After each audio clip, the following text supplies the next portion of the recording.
आतंक के रास्ते पर चलने वाला पाकिस्तान अब अपने ही अंतिम दिन गिन रहा है। जिस मुल्क ने दशकों तक आग बोई, आज वही आग उसके दामन को चारों तरफ से निगल रही है। और इसकी सबसे भयावह तस्वीर दिखती है बलूचिस्तान। बलूचिस्तान वही इलाका जो अब पाकिस्तानी सेना के लिए कहें तो कब्रगाह बन चुका है, जहां पाकिस्तानी रेंजर और आर्मी के जवान कदम रखने से डरते हैं, और जहां कभी कभी ऐसा लगता है कि राज्य की सत्ता नहीं, पाकिस्तान की सत्ता नहीं, बल्कि बंदूकें, गुट, विद्रोही और खामोश पहाड़ यही राज करते हैं। इसी बलूचिस्तान से एक बार फिर ऐसी खबर आई जिसने पाकिस्तान की कमर और भी टेढ़ी कर दी। आज इस्लामाबाद बलूचिस्तान के नाम से कांपता है। जाफर एक्सप्रेस ट्रेन, वही ट्रेन जो सालों से पाकिस्तान की बदहाली का चलता फिरता प्रतीक बन चुकी है, एक बार फिर मौत के मुहाने से बाल बाल बचते हुए लौटी। नसीराबाद जिले में जब ट्रेन शहीद अब्दुल अजीज बुल्लो इलाके से गुजर रही थी, ठीक उसी पटरियों पर बम प्लांट किया गया। विस्फोट हुआ भयानक सा, जमीन फटी, ट्रैक का हिस्सा हवा में उड़ गया, लेकिन ट्रेन उससे कुछ सेकंड पहले निकल चुकी थी। कुछ ही पल यानी कुछ सेकंड इधर उधर होता तो पाकिस्तान के लिए यह दिन काले अक्षरों में दर्ज हो जाता। अब समझिए, यह सिर्फ एक हादसा नहीं था, यह सीधा सीधा पाकिस्तान की गाल पर तमाचा था। उसके अपने ही इलाके पर उसका कोई नियंत्रण नहीं है। धमाके की आवाज के बाद पाकिस्तान में भगदड़ मच गई, लेकिन जो खुलासा सामने आया उसने इस घटना को और भी खौफनाक बना दिया। वहां मौजूद एसएसपी ने बताया कि हमलावरों ने सिर्फ बम नहीं लगाया था, उन्होंने दूर से 4 रॉकेट भी दागे थे। 4 रॉकेट, समझिए, ट्रेन को उड़ाने, पटरी साफ करने और पाकिस्तान को एक संदेश देने के लिए। पर किस्मत फिर साथ दे गई, रॉकेट ट्रेन के करीब से निकल गई, किसी बोगी को छू तक नहीं पाई। अब ये तकनीकी नाकामी नहीं थी, ये महज वक्त का फेर था, और इसी की वजह से शायद जाफर एक्सप्रेस बच भी गई।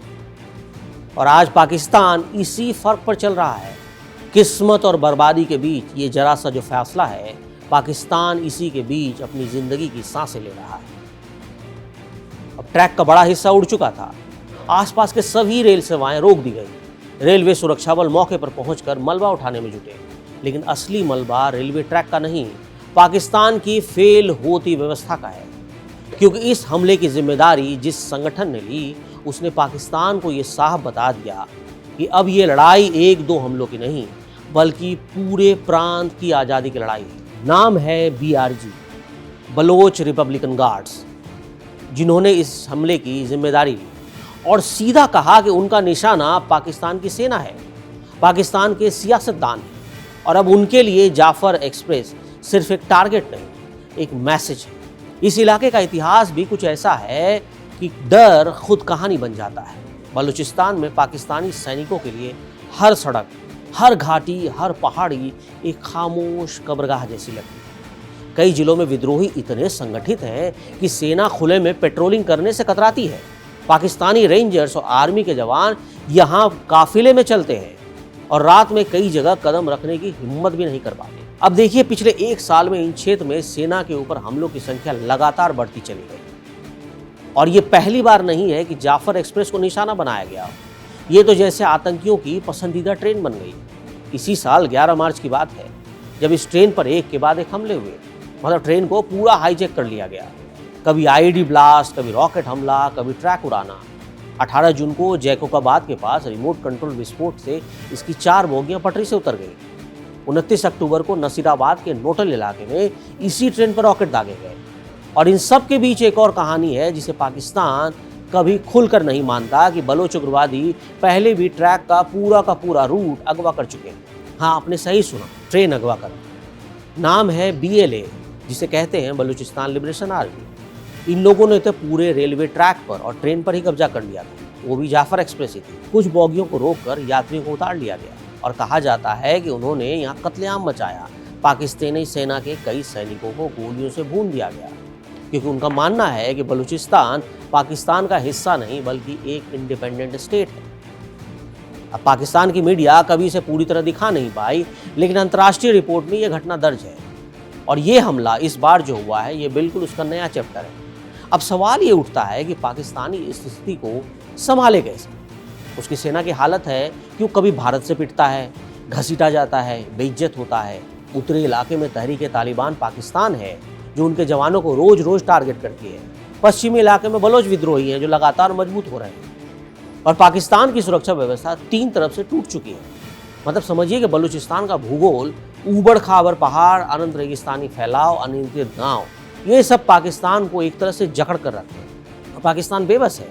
बलोच संगठनों के पास अब सिर्फ छोटे हथियार नहीं है, उनके पास रॉकेट लॉन्चर है, आईडी तकनीक है, ड्रोन है, मॉडर्न नेटवर्क है। उन्होंने ट्रेन को मारने के लिए रॉकेट यूज किया, यानी कोई एक साधारण गिरोह नहीं, एक संगठित मिलिशिया है। और पाकिस्तान के लिए चिंता की बात है कि इतने हथियार बलूचिस्तान में कैसे पहुंच रहे हैं। वो ईरान को दोष देता है, कभी अफगानिस्तान को, लेकिन हकीकत ये है कि पाकिस्तान की खुद की कमजोरियां ही इतने बड़े विद्रोह को जन्म दे रही है। और जो ट्रेन बच गई वो शायद इस बार अपनी किस्मत से बची हो, क्योंकि हमले की इंटेंसिटी देखकर साफ है कि अगली बार विद्रोही और ज्यादा तैयारी के साथ आएंगे। और पाकिस्तान के लिए खतरा सिर्फ एक हमले का नहीं है, खतरा ये है कि बलूचिस्तान में पाकिस्तान की संप्रभुता खत्म हो रही है। हालांकि ये सभी जानते हैं कि पाकिस्तान ने बलूचिस्तान पर अवैध कब्जा किया हुआ है और बलूचिस्तान के लोग भी चाहते हैं कि वो उससे अलग हो जाएं। भारत की वो मदद मांग रहे हैं। अब पाकिस्तान में जो सेना है वो बलूचिस्तान में सिर्फ नाम भर की ताकत है, असली नियंत्रण तो विद्रोहियों का है। ये वही इलाका है जहाँ कई बार सेना की टुकड़ियाँ घुसते ही घेर ली गई, कई जवान मारे गए, कई तो लापता हो गए। इस बार पिक्चर में जाफर एक्सप्रेस है, जो हमला पाकिस्तान की टूटती राज्य व्यवस्था का आईना है। ट्रेन बच गई लेकिन पाकिस्तान की इज्जत नहीं बच पाई। हमलावरों ने दिखा दिया कि वो जब चाहें, जहां चाहें, जितना बड़ा हमला करें, उन्हें कोई नहीं रोक सकता। ना असीम मुनीर की सेना, ना शहबाज शरीफ, ना पाकिस्तान की कोई ताकत। अब इस हमले के बाद पाकिस्तान की सरकार एक बार फिर वही पुरानी बयानबाजी कर रही है, कड़ी निंदा कर रही है, हाई लेवल कमेटी बना दी गई है, सीमा सुरक्षा बल में सुधार की बातें हो रही हैं, भारत और दूसरे देशों को इसके लिए जिम्मेदार ठहराया जा रहा है और वही बाकी सब बातें जो पाकिस्तान हमेशा से रटा रटाए बातें करता है। लेकिन सच ये है कि पाकिस्तान भीतर से खोखला हो चुका है, उसकी अर्थव्यवस्था कंगाल है, सेना थकी हुई है, हार चुकी है, राजनीति टूट चुकी है और उसके भीतर 3 बड़े विद्रोही मोर्चे खुल चुके हैं। ऐसे में यह कहना गलत नहीं होगा कि पाकिस्तान आज उन देशों की सूची में शामिल है जो अपने हिस्सों को खोने की शुरुआत कर चुका है। जाफर एक्सप्रेस पर हुआ धमाका, 4 रॉकेट, उड़ता हुआ ट्रैक और हर बार जिम्मेदारी लेने वाले बलूच संगठन, ये सब मिलकर एक ही कहानी बताते हैं कि पाकिस्तान अब ऐसे मोड़ पर पहुंच चुका है जहां वापसी का रास्ता बंद है। आने वाले हफ्तों में इलाका और भी स्थिर होगा और पाकिस्तान जिस तरह से डरा है, हड़बड़ा रहा है, उससे साफ है कि उसके लिए असली चुनौती अब भारत या तालिबान नहीं, बल्कि उसका अपना टूटता हुआ देश है। बलूचिस्तान टूट रहा है, खैबर टूट रहा है। और ये कहानी यहीं खत्म नहीं होती, असली कहानी तो अब शुरू हुई है, पाकिस्तान के बर्बादी की कहानी। देखते रहिए कड़क।